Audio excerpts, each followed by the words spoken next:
La cara que estás viendo es la de Margarita Stolbizer. ¿Qué tal? ¿Cómo estás? Muy bien, gracias. Hablamos hace un segundo, repitámoslo, fuera de micrófono, de si está bien o mal que de Narváez use sus fueros o que no se presente. ¿Vos pensás que tendría que presentarse? Sí, por supuesto. Yo creo que además eso es lo que lo liberaría a él de cualquier tipo de complicación o de sospecha o de lucubración respecto a que no estuviera él siendo víctima de un operativo, que es lo que él piensa y lo que piensa mucha gente. Él debe someterse a la justicia. Si hay una operación y él cree que la hay, debe denunciarla fuertemente. Y tiene que denunciar al juez y tiene que denunciar a la CIDE si es necesario y a quien sea. Yo creo que, además, a mí me preocupa en general el clima que se instala, ¿no? En un momento que estamos frente a una campaña electoral en el cual el debate de ideas en un momento tan clave para la Argentina sería tan importante, la verdad, estar frente a lo que es una guerra de mafia desprejuiciada totalmente con un juez en el medio. La utilización de la justicia para una disputa electoral como esta es terrible. Ahora esto tiene que ver, porque en realidad eso es el corazón de la interna del PJ, donde la discusión tiene que ver con quién se queda con el aparato para posicionarse mejor después del 29, entonces como se disputan los intendentes, porque todo esto en realidad hay que entenderlo también a partir de esa matriz idéntica que hoy tienen las dos listas del PJ, que tiene tantas complicaciones con el mundo de la droga y del delito en la provincia de Buenos Aires, que tiene tanto que ver con los procedimientos policiales truchos. Hay una matriz realmente muy compleja. Nosotros hemos llegado a un problema tan grave, tan generalizado con el mundo de la droga en la Argentina y en la provincia de Buenos Aires, donde no podríamos haber llegado a este punto si no hubiera complicidades políticas. Sí, claro. Sí, claro. ¿Por qué eligen los mexicanos, los colombianos venir a la Argentina? Que dejó de ser un país de consumo para ser un país de elaboración, porque acá no hay control, ¿verdad?, sobre los precursores químicos. Estamos bueno, de Federina lo mostró, el caso de Federina. Eso lo mostró. Todavía hoy sí, claro, ¿no? Todavía hoy seguimos en la misma situación, con el agravante que vos planteabas recién. No solamente los controles son laxos, casi inexistentes, sino que además el gobierno, la presidenta de la Nación, se benefició en su propia campaña electoral con los empresarios vinculados con el tráfico de efedrina. Y esto hay que bajarlo después a la vida concreta de la gente. Pues nosotros tenemos hoy un problema terrible con una generación de pibes excluidos del sistema, la verdad, porque las víctimas de eso son ellos. Yo creo que acá hay que pensar seriamente que nosotros, si no resolvemos esta situación, el problema de la droga hoy, el problema del Paco en realidad, tiene que ver con la falta de una atención sanitaria que asuma el problema como se debe, pero también con un compromiso real de persecución de las organizaciones criminales, lo que no existe. Entonces, yo creo que hoy ese es el problema más grave que tenemos. ¿Qué es lo que pasa con los pibes, con los jóvenes, el chico que deja la escuela y nadie se ocupa de que un chico de 14 años hoy deje la escuela? La distancia entre el chico que dejó la escuela a los 14 años y su ingreso al mundo de la droga y del delito es mínima. Es mínima, claro. Y lo peor no es que tenemos una tasa altísima hoy de abandono de escuela, es que nadie se está ocupando de esos pibes en realidad. Y después tenemos lo que nos ocurre con el mundo de la droga. Bueno, vos lo decías antes, no se están discutiendo planes, no se está discutiendo qué hacer. No se discute.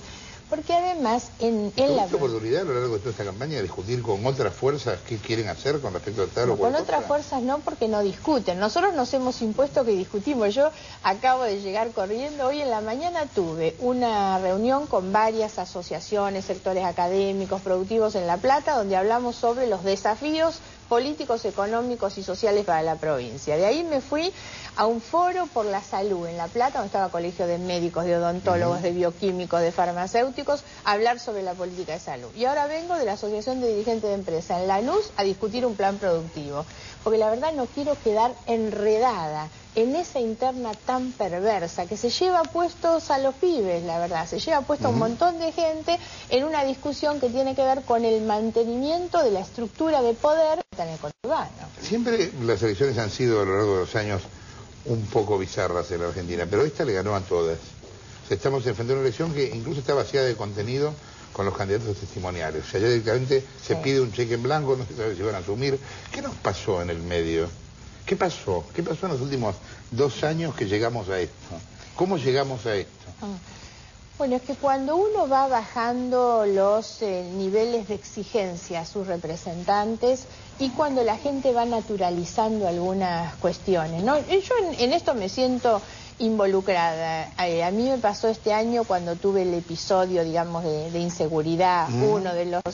Yo misma me sentía después responsable cuando me preguntaban y yo decía, bueno, me pasa lo que le pasa a todos. Y uno termina naturalizando las cosas que nos pasan, de la misma manera que el ciudadano medio naturaliza que los dirigentes políticos sean corruptos. Esto es que de la salen los malos dirigentes. Los malos dirigentes son también el emergente de una sociedad que ha bajado sus propios valores y por lo tanto los niveles de exigencia hacia sus representantes y termina tolerando... Hay cosas, nosotros deberíamos recuperar nuestra capacidad de indignación frente a la pobreza extrema como frente a los bolsones de corrupción que tenemos, ¿no? Y sin embargo, como que la gente va tolerando y naturalizando que tenga que convivir con eso. Alguna vez escuché eso, referente a la corrupción, que era como el aire acondicionado, que uno cuando lo ponen, lo escucha, pero cuando uno se acostumbra, va acostumbrando, dejas de escucharlo, ¿no? Entonces por eso se hablaba de la tolerancia social a la corrupción. Claro. Como que bueno, ya te acostumbras, ¿no? Y, bueno, ¿Y cómo vas a salir a la 1 de la mañana? No se sale a la 1 de la mañana porque te matan. Y ya está, dejaste la calle. Además, la corrupción tiene también esta otra expresión, que para mí es otra de las expresiones patéticas de la campaña electoral, que es la viveza criolla, ¿no? Que es la viveza cuando de Narváez, que lisa y llanamente viola las leyes de límites a los gastos de campaña, dice, no, en realidad yo no estaba haciendo campaña, era promoción de la imagen. Entonces yo digo la verdad, sí, quien es legislador, se postula de nuevo para ser legislador, a hacer las leyes, es el primero que las viola, con el argumento y el artilugio, que esto es lo que yo le llamo la viveza criolla. En realidad, es muy difícil después, porque no puede dar órdenes el que no es transparente. Nosotros tenemos que recuperar la capacidad de disciplinamiento a partir del ejemplo, no de la billetera, ¿no? Que es lo que eligió Kirchner para disciplinar. Hay que recuperar el valor de la palabra, de la conducta. No puede aplicar leyes el que no las cumple, la verdad. Y tenemos en esto, por eso digo, se tolera eso. Y bueno, parece que no, que es vivo el que nos quiere contar que en realidad no está violando la ley, que es un chiste, o Cristina aceptando la broma de Venezuela y dice, capítulo cerrado porque fue una broma lo que nos hicieron, ¿no? Entonces, pero ahí yo siento que nosotros estamos frente al desafío de que esto no sea solo una elección para ver los cargos que uno gana. A veces la disputa electoral termina tan minimizada, bastardeada a mi juicio, cuando la discusión es solamente ver los espacios de poder que uno alcanza y se pierde la oportunidad de producir estos cambios en la cultura política, ¿no? Que es el conjunto de valores, de creencias. ¿Esto es para vos más que una elección de medio término? Sí, creo que es más, primero creo que es más porque el gobierno pierde la elección, y esto no es un dato menor, que el 70% de la población vote en contra de un gobierno al que le tocó gobernar en el momento de mayor bonanza económica de la Argentina. Porque por lo general los gobiernos que, digamos, viven el rechazo de la gente, tiene que ver con los que no han sabido afrontar los momentos de crisis. Esto les tocó gobernar, han alardeado de la bonanza económica, del crecimiento, y sin embargo haber llegado a este nivel de rechazo, el 70% de la gente no los quiere, está harta además, yo siento que la gente está harta. Esto es la demostración además de un gobierno que ha ido perdiendo credibilidad, ¿no? Este es el problema más grande de Cristina, cómo rifó su propio capital político en tan poco tiempo. El gobierno no es creíble para nadie. Lo curioso es cómo a partir de Crisis del Campo hasta ahora eso fue cada vez peor. Eso fue cada vez peor, así es. No han tenido capacidad de recuperación, de reacción, porque el conflicto con el campo les dio un margen. Yo creo que no era tan difícil para el gobierno. ¿Haber salido en su momento? Podían salir. Podrían haber salido tranquilamente y sin embargo se han ido encerrando en sí mismos. Hoy es claro que hay una estrategia de campaña y de asesores de campaña que le ha morigerado el discurso a Kirchner. Pero el discurso de Kirchner venía siendo confrontativo, violento, intolerante. Ahora, ¿cómo son, Margarita, los próximos 2 años con Kirchner como presidente? ¿Como presidente de qué? De la Argentina. Primero uno no sabe qué es lo que va a ocurrir con ellos. Yo creo que ellos se han vuelto realmente imprevisibles, ¿no? Si Kirchner le recomendó a su mujer irse cuando perdieron una votación en el Senado, yo no sé cómo ellos van a poder resistir, digamos, esta paliza que van a recibir en la elección. No sé cuál va a ser la reacción. Ahora, ahí es donde siento que hay una gran responsabilidad nuestra, de la oposición, donde se empiezan a jugar muchas cosas en las que cada uno tiene que demostrar efectivamente si lo que está haciendo es librando una interna o si tiene voluntad de construir una Argentina distinta.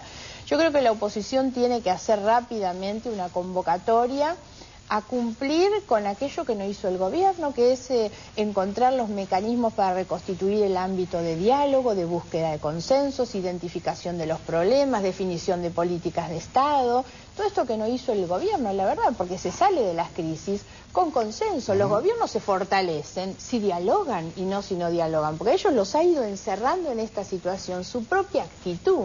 Sí, sí.